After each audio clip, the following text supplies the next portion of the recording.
21 million. You the majority stockholder in the company. You got all kind of perks, and you on the board of directors. So either way it go out, you're not hurting. Well, you know they don't take that into consideration. They don't take that into consideration for some reason. You know, the more money people make, the more stupid they become, and the less considerate that they become. And it's crazy, but that's what money do to a lot of people. You're exactly right. She closed the hub out in South Dakota, I believe it was. Because said the UPS only made $1.9 million in profit, and that wasn't enough to keep them hub open. Well, it was a profit. See what I mean? They don't get it. That's 1.9 million that they didn't have there, right? You're exactly right. I remember one time, one of the big wheels was out at our hub, and he asked me, he said, how do you like working here? I said, can I be honest with you? He said, yeah. I said, I don't like working nowhere. I just like what works afford, over. You got that shot right. Yes, sir. Yeah, like the good book say, a man that don't work ain't fit to eat. And I know I like to eat there, Roger. You're exactly right. You know what my uncle used to say? No matter how much a mule plow, he don't like to work because he always back up to the plow so he won't have to see it. Yeah, I like that logic there. That's for sure. That's unique, yeah. But yeah, I like to eat though, and I know if I don't work, I'm gonna have to go around and beg, and I don't want to beg nobody because I like my food cooked a certain way, and I like to have plenty of it in stock. So when I get ready to go out there, I want to be when I start looking, I be saying, I don't know what I want to eat today. There's so much up in here. I got so many choices, it's hard to figure out what I want to eat. And that's when you know you're truly blessed there, Roger. Hey, that's what I was telling my girl. Her father's 82, and he retired from Chrysler. I think it's at Chrysler about 30, 40 years. And he said, this is the hurting part about it. He said, when I started making good money, it was time for me to retire. He said, now these young people, he said, they start out making $25, $30 an hour. And he said, I don't understand. They make more, but they got less. Oh, that's true. And that is absolutely the truth. They mismanage their assets, mismanage their finances, and they don't have a vision. You know, no city is built without a plan, and everything starts with a vision. There, Roger. You're exactly right. And Royce, I thank God. I never had a job paying minimum wage. When I graduated in '79, minimum wage was $3.35. But I got a job as a bricklayer apprentice, and they started me out with $7.50 an hour. And you couldn't tell me nothing, over. I know that's right. But then if you could take $1 back there and go get a whole loaf of bread and go back there to the meat counter and tell the man to cut you off some bologna there, Roger? Ross, I had a 74 Thunderbird. You could fill it up for $20. And man, you could take $100 bill, take your girl to dinner and a movie and had about $60 left. Maybe 70. Because I tell you, this is a while back, because I had went to a movie and I don't know, since I was young. I messed around, and the young lady invited me to go to the movie because she was one of the customers that used to come in to the store, and she said, and that's when it was that movie, Avatar, a 3D thing, you know. And she invited me and Mr. Elwood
why should we go to the movies? I pay $300 a month for cable.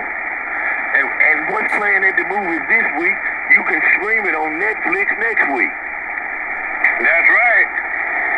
That's right, I tell you. But then again, you know, it won't be so bad for young people because they're trying to get to know each other. But then a young man don't make that kind of money. Well, he could make that kind of money, but these young people don't want to work. I hear it all the time. Matter of fact, I heard it just, what was it, yesterday or the day, where they say young people like to go and get 1 or 2 checks, and then they quit. They walk off the job there, Roger? You're exactly right. Me and my girl after church the other Sunday, we went to Margiano's, which is a nice Italian restaurant. We had just went in January. What we ordered in January was $50-something. We went back a couple of 3 weeks ago, ordered the exact same meal, and it was $100. Oh, I believe it. You ain't got to tell me twice. You know, I've been working in construction. I remember when I used to pay like $35 for a piece of birch plywood, 4x8. That same piece of birch plywood cost $90. Yeah, it's ridiculous. It is ridiculous. Now, don't get me wrong. The Lord has blessed me to make 6 figures a year. But even I have to watch my money. And that's what I tell my girl. She said, "You sure it's tight?" I said, "No, I ain't tight." After T.T. Barnum said, "A fool in his money is soon party." She said, "Well, when it comes to that radio equipment," I said, "Now you in something that don't even concern you." You got that shot right. Yes, sir. But yeah, a fool in his money will soon depart. That's true. Yes, sir. And I know that for a fact. I done seen it so many times. So I watch my spending. That's one thing for sure. I ain't about to be out there living above my earnings. And another thing, I like to, if I charge something, Dennis, I'm going to pay it off in a month, in 2 or 3 months, because I ain't finna make them people rich with that interest mess there, Roger? You're exactly right. Now, you take me, I like Spam, I like chicken viennas, and I be telling the guys at work. Guy told me, he said, "Man, you crazy." He said, "I make too much money to eat Spam." I said, "Well, go on then. I ain't gonna never make enough money that I ain't gonna eat no Spam." I heard that. Yes, sir. Well, you know I'm gonna eat my share of some chicken now. Matter of fact, I forgot to take the wings out. I'm glad we talking about food, cause I'm gonna put the wings on the grill tomorrow. So I'm gonna go out there and take that family pack out and set them in the sink and let them be thawing out. Cause tomorrow, them bad boys going up on the grill there for sure. There, Roger. Yeah, Roger, on that. Now, see, I don't care nothing about no chicken wings. And I bet you in my freezer, I got 20 packs of chicken wings. Cause my girl love them. And every time I go somewhere and they got some on sale, I grab 2 or 3 packs. Well, she loves chicken. She'd rather eat chicken wings than a tomahawk steak. Boy, she's a woman after my own heart. You can put a porterhouse out there. You can put filet mignon. You can put T-bone out there. Put that chicken out there and watch and see which one I grab. It won't be that steak. Yeah, and the way I do her chicken wings, I wash them off and season them real good, and then I cut up a bed of onions, and I lay them on that bed of onions, and put a little cayenne sauce on them, and let them bake, and when they get just about done, I put some of that Maker's Mark bourbon barbecue sauce on. Boy, it sounds like you know what you're doing there. But yeah, that's pretty much I let them, well, they're going in the smoker. They're not going to be on the grill. They're going in the smoker. And once they get about right, then I'll baste them with that sauce and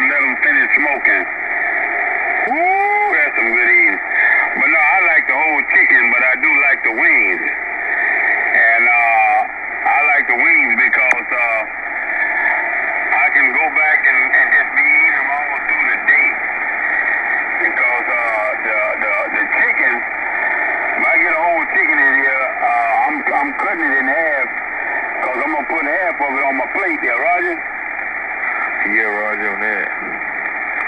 But see, just like, I don't care nothing about it because we was a kid.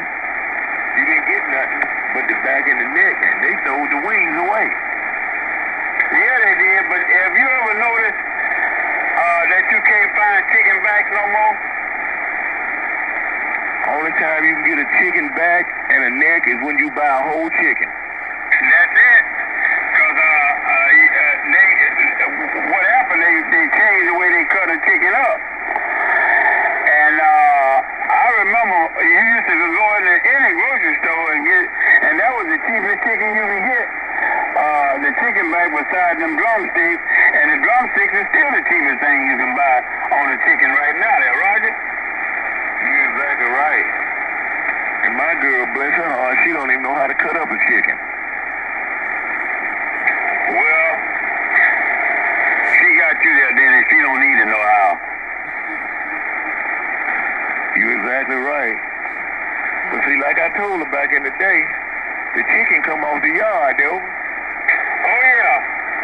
That's the best chicken, the one off the yard there.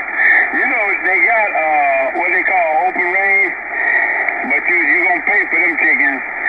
That's the chicken that are raised in the open range, and they don't get any of these here antibiotics or none of this stuff. They're just green fed, and they have open range. They don't sit up in a pen. And that's about the way we raised them back in the day. But that chicken gonna cost you some money there, Roger. Yeah, now you take around here, that's what the whole food store says. You don't have no chicken. Yes, sir. Yeah, that's now the average young person wouldn't like that type of chicken because they're so used to eating these chickens that are what they call genetically raised there, Roger. You're exactly right. And you know who I've just been disappointed with? I wish they closed them all up. KFC. Yeah, that's a shame, man. That is a shame the way that place went. Man, that chicken was so good back in the 60s. Ain't nobody could come nowhere near KFC. You couldn't touch that chicken. I don't care how you made your chicken. You could not outcook the KFC chicken. And when they said finger licking good, man, chicken was so good people were biting their fingers there, Roger. Yeah, Roger on that. But you know what's hurt places like KFC and Shoney's?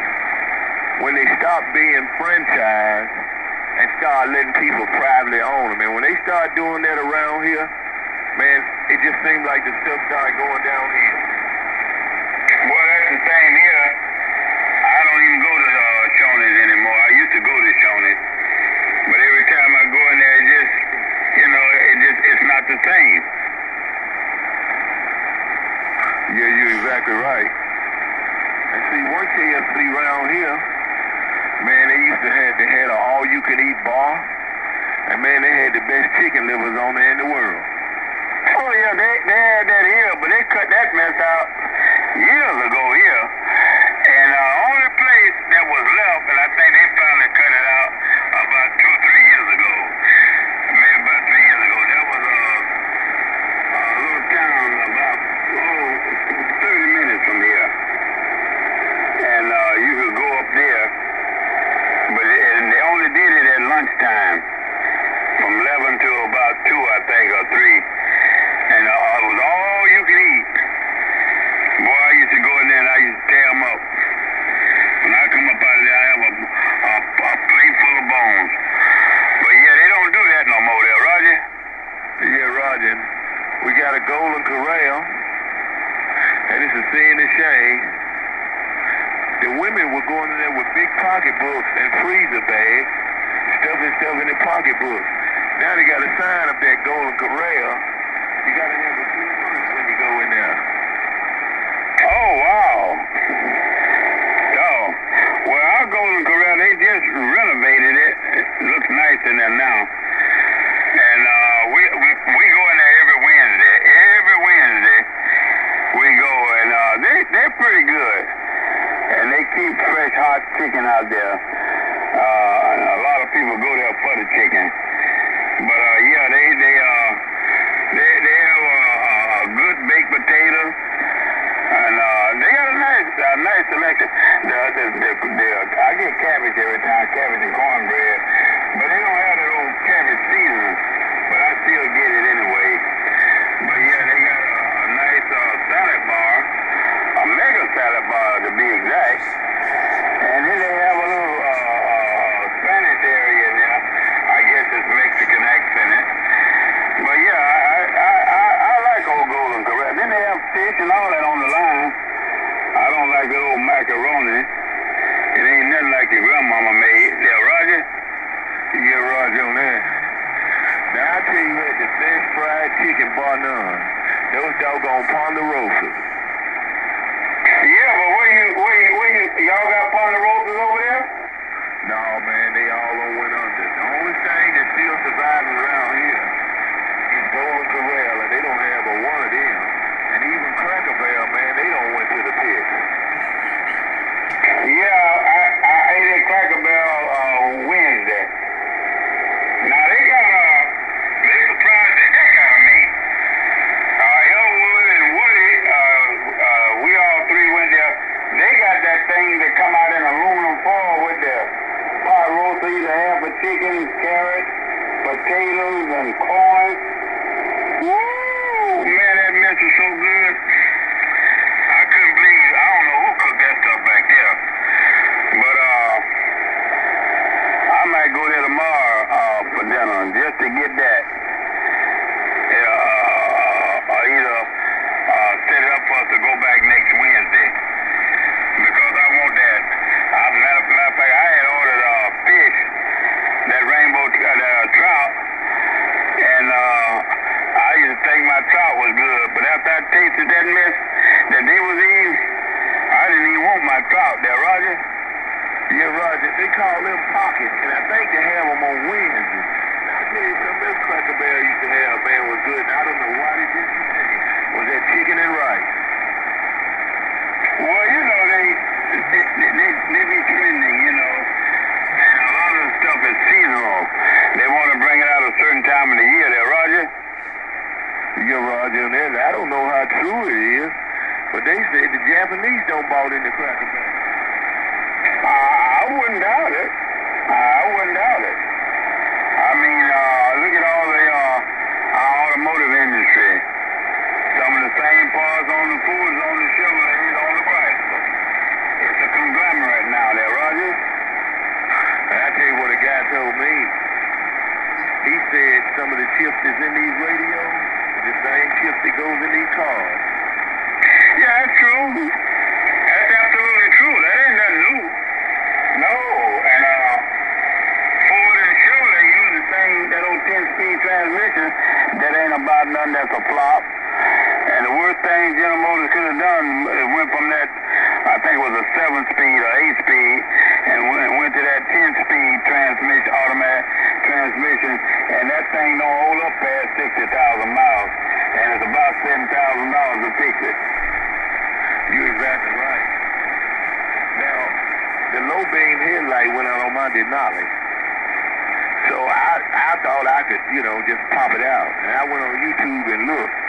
They got to take just about the whole grill off of there, go behind the fender well, and come to find out everything on that thing has got metric screws in it.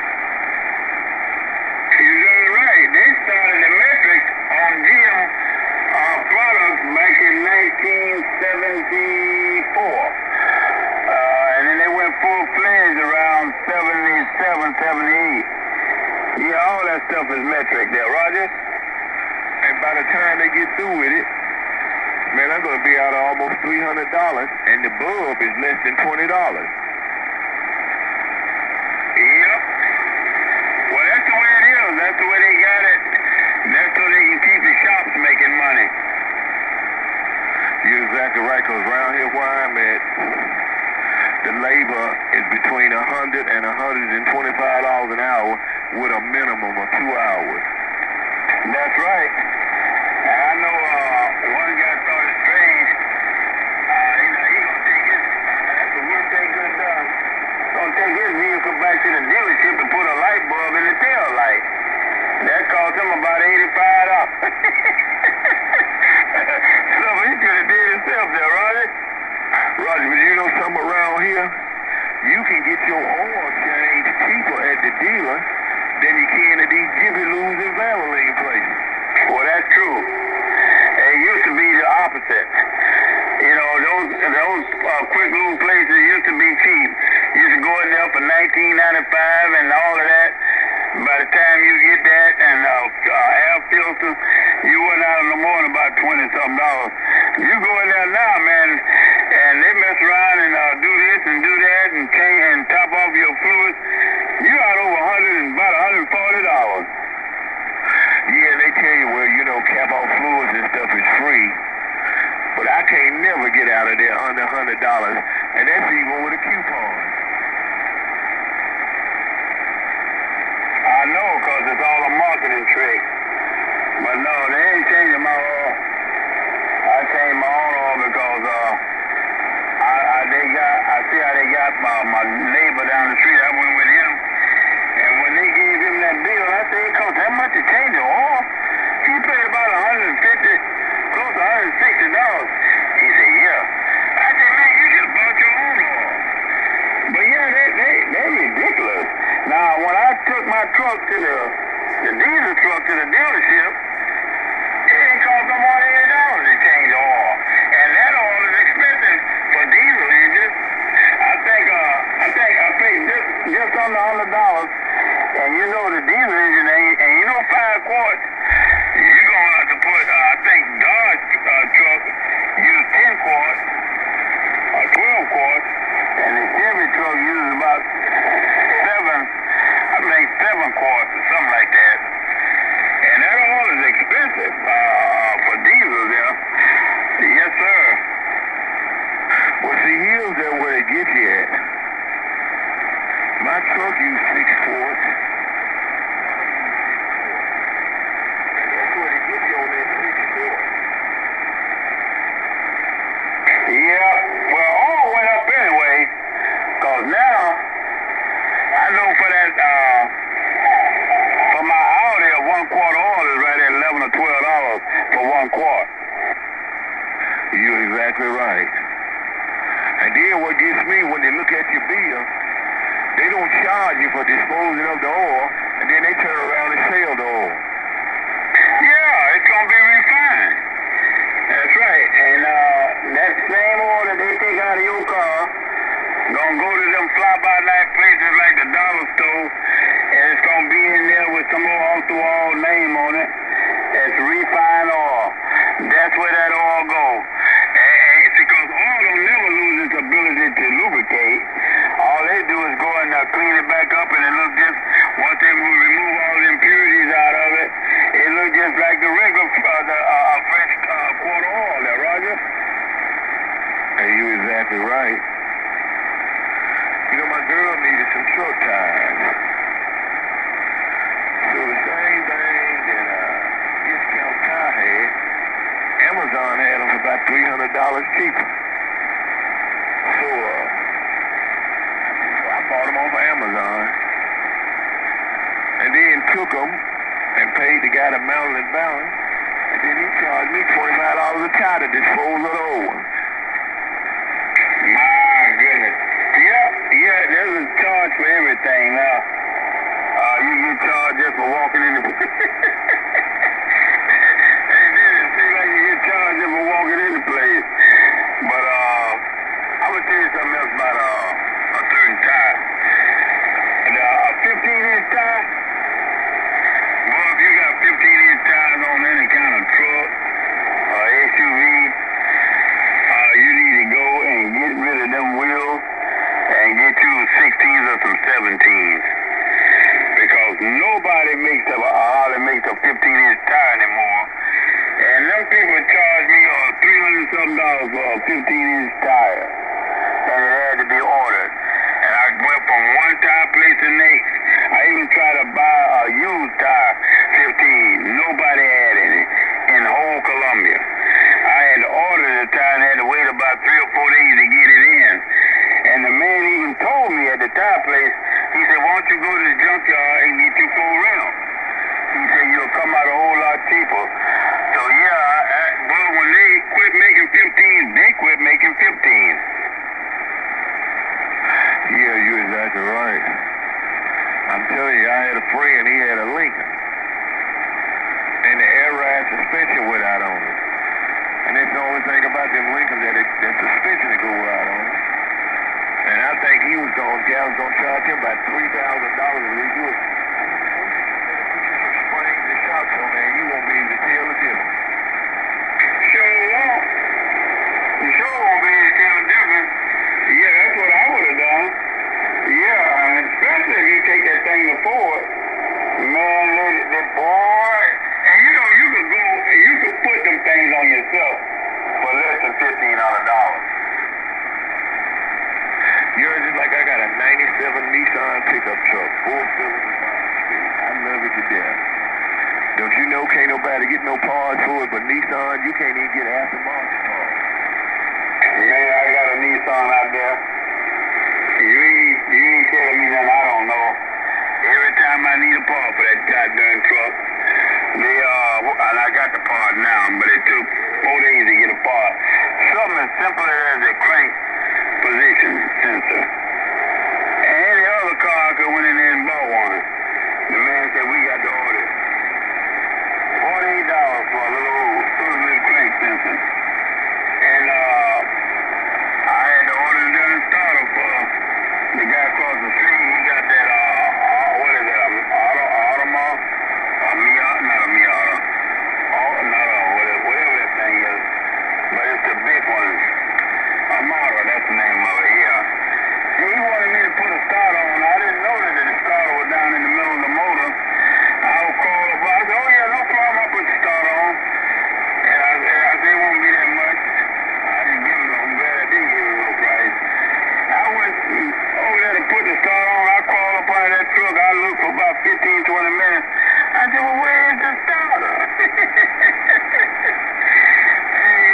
I had to go back and look at YouTube. And when I saw where that starter was at, I said, these people crazy. I had to take the top of the motor out just to get to the starter there. Injectors and all there, Roger. Hey man, they're making these things where you got to go back to the dealer. I'll tell anybody, a Nissan will run forever, but when it breaks down, dig deep in your pocket. That man in Nissan told me $700 and something for a starter. Man, I went online and found that starter for about $130. And when I took the old starter out, I set them side by side. Them two starters came from the same place. Just a shame. And that was the original Nissan starter. They come from the same place. But Nissan wants $700 and something for a $130 starter. And they'll get it too. Every time I pull my truck out the driveway, somebody wants to buy it. And I looked up one day, somebody stole it, and my girl don't got the truck and she gone down the road. I didn't even know she could drive a stick. Well, you learned something new there. You sure did. I done been ignoring this girl, been calling me over here. I done ignored a phone call. Then she done tried to call me on video from California. But I guess I need to go over and answer a call. Well, I need to call her back. But I get on the radio and I ain't been trying to get off the radio. I hate it when they call me and I'm on the radio because I just don't go answer the phone there, right? I know what you mean, Roy. And as long as I've been on the radio, probably in a month. Yeah, well, well, I gotta say, well, then I'm just going daily. And I love the Jack Benny show. This ain't probably really nobody out here you want to talk to too much there, right? Well, the band just been in such bad shape. But like I say, I'll go in there and look at old Jack Benny and old Rochester and fall asleep. Roger. Well, you making your propagation tonight. Man, you ain't missed a beat there, right? Well,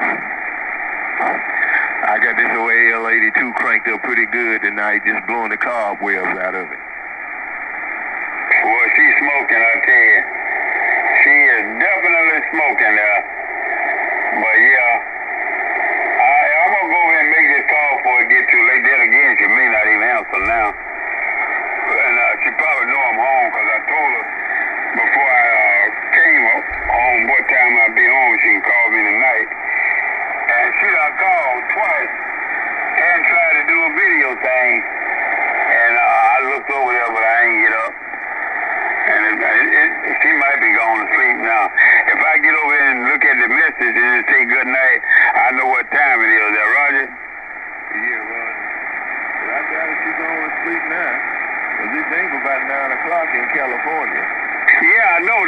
that's the unique thing about it. It's a 3-hour difference. It might be late for me, but still early for her there, Roger. Yeah, Roger on that, man. But, yeah. Boy, here's somebody now. Got an Icon 7300 for sale. Well, there's so many of them out there. Because if I was going to get one, that's what I would do. I'd wait. If somebody got some kind of sale or, you know, sometimes you get a silent key. That's how, what's his name, got his radio. And he got a hell of a good deal on it. And that's if you ain't in no dire need of a radio. So there's some good deals out there. I have actually seen the 7300 as low as $899, brand new. Not used, brand new there, Roger. Yeah, now this guy's actually $700 for here. And it's come with a 32 gigabyte SD card, a boom microphone with the original mic element, and a foot switch for push-to-talk function. Oh, that's a heck of a deal there. You can't go wrong with that radio. And he's located in Tennessee. Oh, well, dear, that's probably why you saying you might get you a second one. It'll take you long to catch your own duty. Hey, Dennis, you just let the cat out the bag there, Roger. Yeah, Roger on that. He wanted 7, but I believe if a man offering 5, he'll jump on it. Well, if he trying to sell it for 7, he's desperate. That fella needs some money there, Roger. Yeah, Roger on that. But you know what I found out, Ron? A lot of these guys that buy these radios and then decide they don't like them. No, yeah, well, that's true, too. But I think a lot of them buy the radio, and then they see something bigger, or they done got some exposure, and now they want a bigger radio thinking they're going to sound better. And not knowing that they ain't going to sound no better, you just get more whistles and bells there, Roger. You're exactly right. And you know, I know a guy, he spent a lot of money on a radio, over $5,000. And he said, all I do is cut it on. I don't use none of those whistles and bells. Well, listen, I don't use them either. Once I set that radio up, like George Foreman, set it and forget it. When I come in here on this radio I'm on now, all I do is hit the home button. And I turn that amp on and take it off of standby. And that's it. And I watch that meter swing over there. And the only reason I watch it swing, I ain't worrying about the one that's reading wattage. I'm worrying about that one that's sitting down in that corner that's not moving. Because as long as I look up there and that meter ain't moving, I can talk all night there, Roger. Yeah, Roger. Now, I got the scope on you, man. And your audio is just as tight. Look like a line of thread. It ain't even moving. All right. Well, I'm murder clean right now. Sure is. Yes, sir. But yeah, this station here, you know, like I say, like you can go out and buy you a newer radio, and this radio is old. And you know, a lot of the fellas know I got a 101, right? And they don't know. I know what they're trying to do. They'll say, "Man, you sound good. Which radio you on?" And they say, "You on the 101?" I bust their bubble. I said, "No, I'm not on that 101." I said, "I'm on the radio I bought in 1996." I said, and their audio is legendary. I'm on a Kenwood. So when I get on the 101, they say, "You on the Kenwood today?" "No, I'm on the 101. "But no, I can't tell the difference in the sound." I said, "I know." I said, "That radio is way more advanced than my Kenwood." But Kenwood has always been known for that audio there, Roger. Yeah, Roger on that. Now, this may sound crazy. This radio got plenty good audio. But but it don't drive or amplify hard. Yeah, but you know, that could work against you. Because if you're driving and you're straining the amp, you won't be clear and concise. I'm not saying you, I'm just speaking in general. You normally wouldn't be as clear and concise as you are right now. Because like the guy even told you, yeah, you got a very clean sound right now. There's nothing wrong. And I wouldn't care what nobody told me about my audio when yours sound like that. If they told me something, and I sounded the way you are sounding right now with my 7300, and they said, well, you need to turn this up or turn that down. I said, well, okay. Yeah, I'm going to turn it down tonight when I finish talking. And that's where I'm going to leave them, because I ain't touching nothing, because I want them to get off that conversation there, Roger. Hey, you're exactly right, Roy. I'm not touching nothing but the power, but the on and off button. That's it. Now, when I want to go wide, I'll go over there to that other radio and raise hell. That's that 991 over there. I'll set it up when them guys get to acting foolish in the morning, and that's when they'll start hollering, Royce, can you turn it down? Royce, you're TKC. I tell them go get some filters there, Roger.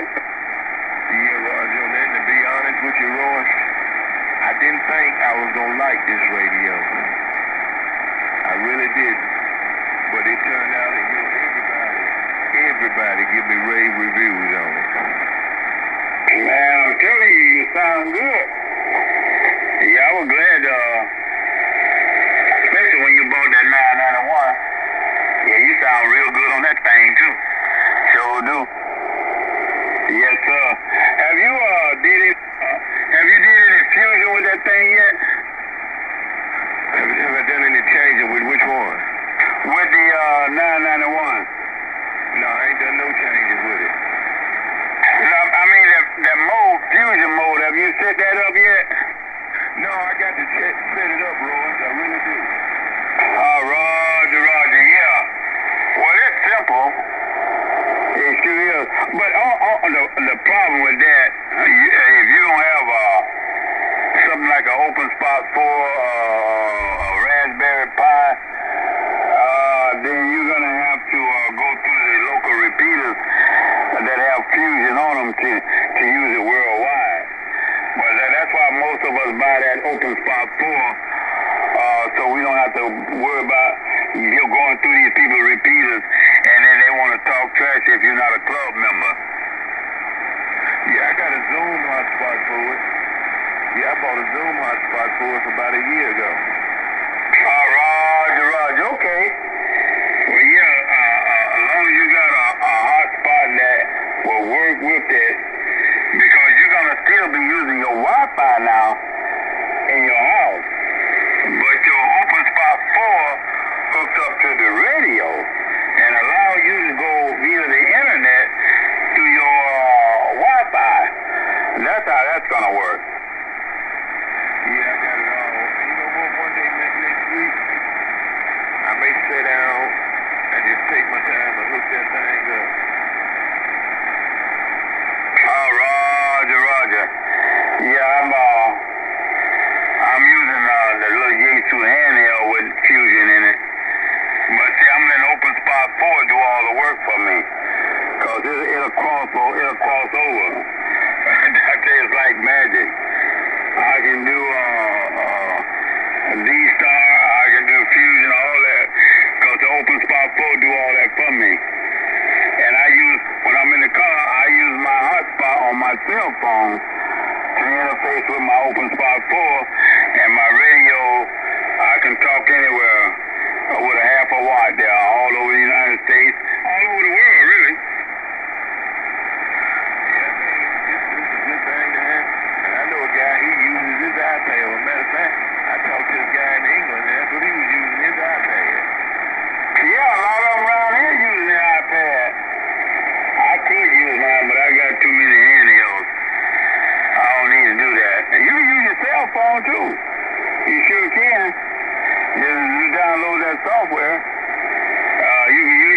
phone, because your cell phone got the hotspot built into it.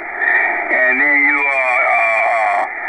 gotta go through TIF or either the other one. Can't think of the name of it right now. But yeah, it's unique how that mess works. So I like it. I really do.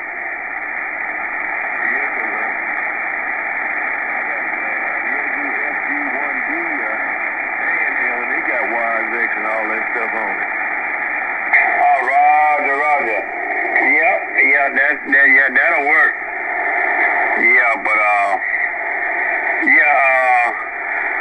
I bought it with the intention to use the repeaters.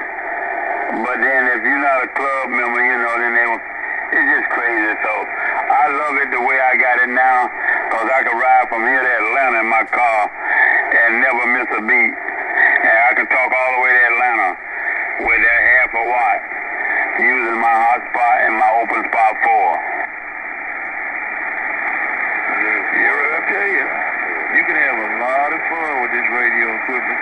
I'm thinking about getting me a flat screen and mount me a monitor on the wall. And then somebody said you wasn't smart enough to use that. I don't know who that agitator is. Hold on, Dennis. Let's see who that is. Go ahead, Mr. Big Mouth.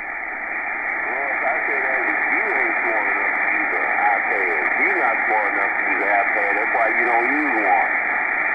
I use an iPad. Matter of fact, I used to work for Apple. Sure did. What do you mean? And it's probably something you don't know about me. I was an Apple repairman, so don't go there. I just went there.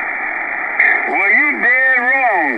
Now, you the same type of fella that when you get up toward the pearly gate, you're going to be asking to speak to the manager. I am the manager. But they got a place for you, but it ain't up there. Me and you be there together. I'm going to be there to usher you out. Don't let me usher you out. Let me get on out here. Y'all have a good evening. W1CL in Memphis on the listening mode. Yeah, right. You have yourself a fine one.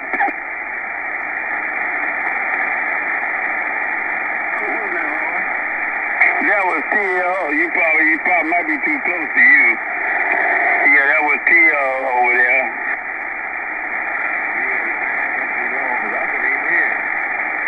Yeah, Roger. Well, he loud down here. Y'all got about the same signal down this way. Over here. Well, both of y'all in Tennessee, yeah, Roger? Yeah, Roger on that. I'm on the top and he on the bottom. Oh, Roger. Yes, sir. But yeah, I got, matter of fact, I sold one of my iPads to Rico because I wanted the newer model. Because what I liked about the newer iPad, it would allow you to hook up a hard drive to it. And you can save your stuff to a hard drive or either to a data stick. So that was unique. And I like to play my movies when I'm on the train going to Florida. I can plug that little hard drive in and watch movies while I'm riding that. What is that, about a 12-hour ride going from here down to my little home down there in Florida. Yeah, because I leave out here around 2 o'clock in the morning and get there about 2 o'clock in the evening where I'm going down in Florida. Yeah, 12 to 13-hour ride there, Roger. Yeah, Roger on that. Matter of fact, in November, my girl ain't...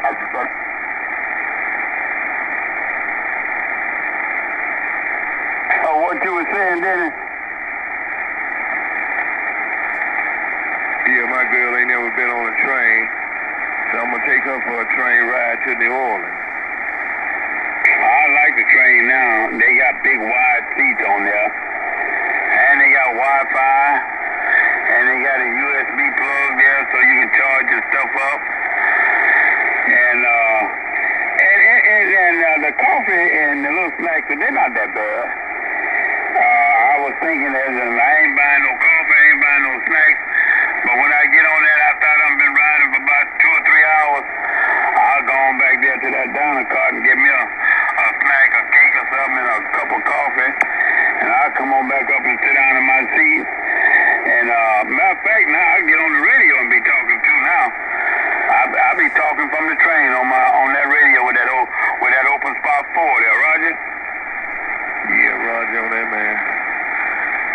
used to have the train come to Nashville. Now if you're going to take a train, you got to go to either Memphis or Alabama. Yeah, that done changed up all over, man. The people in Orangeburg have to go to Denmark to catch the train. And here in Columbia, now this is the capital city. The train, if you don't get a train out of Columbia, I don't care whether you're going up north or whether you're going down south. The way the train is set up here, the train station don't open up till 10 o'clock at night. And your train going to Florida will come in around 1:30 in the morning or 2 o'clock. And then if you're going to New York, your train gonna come in around 4 o'clock. You gotta catch that train at 4 o'clock in the morning. That's the only way you're gonna catch a train out of Columbia. And that's when you come back, that's how you're gonna come back into Columbia in the wee hours of the morning. That's right. That's the weirdest thing I ever seen. Train station open up at, you go down there during the day, it's closed all day long. Then you go back down at 10 o'clock, the train station is open. I think they stay open about 6 o'clock. And that's it. You get a ticket, you got to get it offline. Yeah. Well, you know, that's still better than dealing with the hustle and bustle at the airport. Yeah, it is. Because when I usually catch the train to my hometown, I can get off the train and walk to the house in about 5 to 10 minutes. Yeah, and I tell you, they just going through such a hassle. Matter of fact, one day next week, I'm going to go and get that star put on my life. Yeah, I done had it on mine now for about 2 years. But, you know, it's a shame. They're going to charge you, here in Columbia, they charge you as though you went down there and took the driver's test to get your license renewed. What they charge you? About $35, $40. Man, everything's a racket. I ain't never seen nothing like it in my life. And you know what? Like I told my girl, she wanted to go downtown. Here's the sad part. Now when a person gets a legitimate ID for the first time, you know, it used to always be free. No, it ain't. I said, yeah, well, I tell you what, I'll pay for the car. How much is the driver's Okay, license? when we got back, I think it was about $60. About $60? Yeah. Well, they charge you for an ID card now. Man, they charge you for everything. You can't park nowhere downtown for free. If you do, you come back here, you're going to have a boot on. And they done got split. Now, you ain't got to have no driver's license, right? But when you go get your ID card, you're going to get a number on that ID card. And when you do get a driver's license for the first time, that same number that's on your ID card is going to be your driver's license number. They done figured out how to save money. Yeah, when I started driving in Tennessee, your driver's license was just a green piece of cardboard. Didn't have no picture on it or nothing. When I started, it was a red piece of cardboard. It didn't have no picture on it. And then your little information was typed on it. It's just pitiful, man. And when you go to the driver's license place around here, they act like they mad at the world. Same here. Same here. And they got a station. They got about 15, 20 stations in there. You got to still go in there and wait about 2 hours before they call your name. And I don't understand that. They just got people walking around they got lines wrapped around the bill. Yep. And they making money hand over fist. And around here they charge you property tax on the vehicle, and then you gotta pay for the tag. What kind of mess is that? Florida had that one time, but the people voted that mess out of Florida. Yes, sir.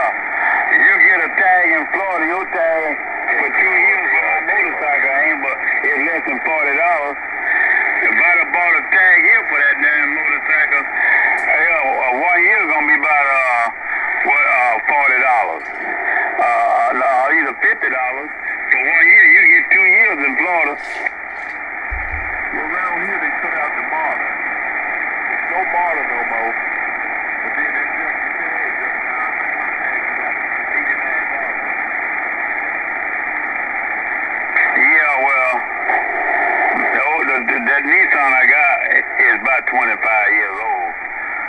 So I don't pay for about 30, I guess about $35, $36 for the tag for that one. And then the Jeep, it's about 20 years old. Yeah, so I pay about the same for it. And the most I pay is for the darn